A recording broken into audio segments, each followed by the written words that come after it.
Wawancara dengan pemuka agama seputar moderasi beragama bersama Ustadz Dwi, Pastor Antonio Andix, Bapak Catur Aji, dan Bapak Selamet. Indonesia adalah bangsa yang sangat majemuk. Hal ini terbukti dengan adanya berbagai macam bahasa, budaya, agama, dan suku yang hidup bersebelahan. Walaupun bukan negara berdasarkan agama tertentu, Indonesia merupakan negara yang agamis. Hal inilah yang menjadikan penguatan moderasi beragama di Indonesia sangat penting disemarakan, agar seberagam apapun tafsir dan pemahaman terhadap agama tetap terjaga sesuai koridor, sehingga tidak memunculkan cara beragama yang ekstrim, merusak, dan saling menghancurkan keutuhan bangsa. Di Lumajang, ada sebuah desa yang majemuk dan tentram. Ya, itu adalah Desa Tempur Sari, kampung indah yang dikelilingi bukit berselimut kabut. Karena penasaran dengan bagaimana cara pemuka agama menyampaikan dakwahnya, kami berkunjung ke rumah Ustadz Dwi, Pastor Antonius Andix, Bapak Catur, dan Bapak Selamet selaku pelayan jemaat dengan harapan bisa menggali lebih dalam bagaimana agama memandang konsep ini. Sebelumnya, kami akan menjelaskan secara singkat kehidupan beragama di Desa Tempur Sari. Di desa ini terdapat masyarakat beragama Islam, Kristen dengan minoritas Katolik dan Hindu. Mereka hidup berdampingan, damai, dan belum pernah sekalipun terjadi perang agama. Kesadaran masyarakat akan toleransi beragama di Desa Tempur Sari sangatlah bagus. Masyarakat di sini melihat perbedaan menjadi sebuah keberagaman yang syarat akan keindahan. Jika bisa diibaratkan, sebuah pelangi akan nampak indah jika memiliki berbagai warna yang berbeda-beda. Perbedaan yang kontras antar warna seolah-olah bukan menjadi halangan untuk menjadikan mereka satu komposisi yang indah bagi tiap mata yang memandang. Mengenai konsep moderasi beragama, Ustadz Dwi menjelaskan bahwa dalam agama Islam, moderasi beragama disebut dengan ummatan wasaton, di mana dengan konsep ini, manusia diharapkan bisa hidup di jalan tengah, tidak ekstrem kanan dan tidak pula ekstrem kiri. Tidak mengkafirkan sesama muslim, apalagi menghalalkan darah orang yang tidak sepaham dengannya. Konsep ini juga sama dengan pemahaman pastor dan pengurus gereja yang lain. Bahkan, mereka juga menyebutkan bahwa agama adalah rahmatan lil alamin. Agama datang untuk membawa dunia pada harmoni yang indah, bukan untuk berperang dan saling menghancurkan. Dalam melayani umat, para pengurus gereja menegakkan semangat melayani dan mengapresiasi. Para pendeta dan pengurus gereja fokus mengkritik diri sendiri. Kami tidak menciptakan, namun lebih pada menjaga kesadaran masyarakat untuk saling menjaga spiritualitasnya. Begitulah ujar Bapak Pastor. Untuk kegiatan peribadatan, masjid menyediakan masker dan hand sanitizer. Soft diatur berjarak sesuai protokol kesehatan. Gereja pun demikian. Ruangan yang biasanya muat untuk 600 orang, kini hanya diisi 180-an saja. Sisanya dibuat kloter dan ibadah keluarga di rumah. Berikut ini ada beberapa pertanyaan spesifik yang kami ajukan kepada para pemuka agama. Pertanyaan pertama untuk Bapak Pastor Antonius Andix.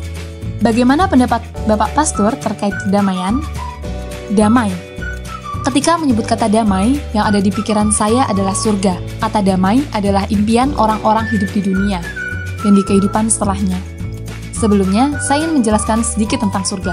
Surga seringkali dipahami sebagai janji, seakan-akan siapapun yang percaya, beriman pada Yesus akan otomatis masuk surga. Padahal, iman tanpa perbuatan adalah mati. Menurut kami, memang semua umat Tuhan Yesus akan masuk surga, tapi tetap, bagi saya, surga yang pertama adalah amanah. Tuhan telah menjelaskan dalam kitabnya, jadilah kehendakmu di bumi seperti di surga. Seperti yang semua agama tahu, surga digambarkan dengan berbagai hal yang indah, damai, dan tenang.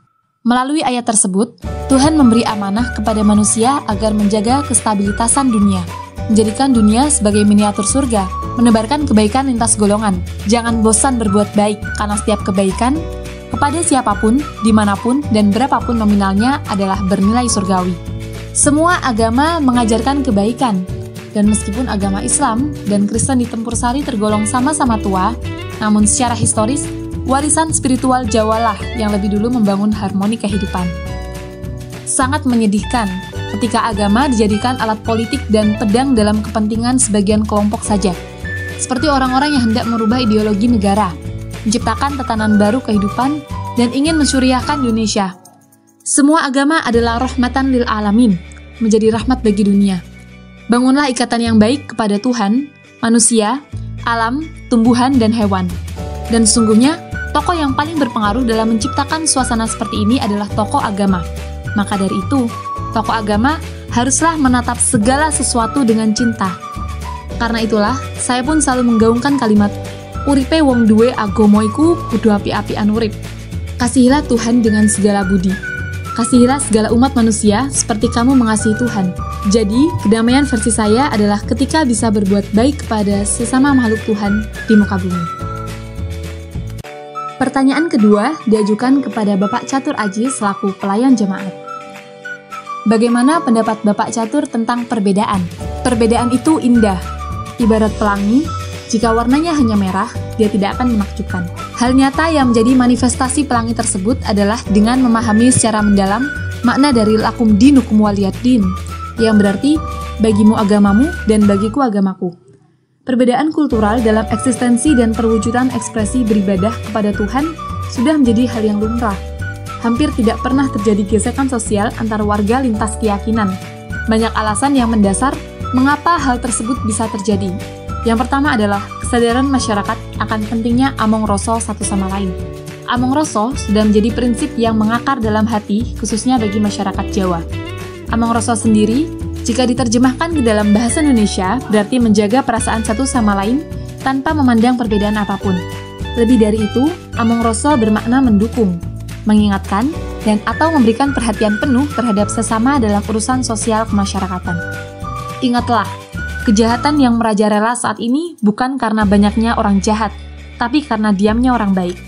Kita berjalan di jalan yang berbeda-beda, namun tujuannya sama. Dan kita butuh perbedaan itu. Jalankanlah agama tanpa harus mencederai sesama. Pertanyaan berikutnya diajukan oleh Bapak Slamet selaku pelayan jemaat, pemeluk agama Kristen setelah pernikahan. Bagaimana kesan Bapak Slamet selama berdakwah di Tempur Sari? Kerukunan dan toleransi masyarakat sangatlah terjaga.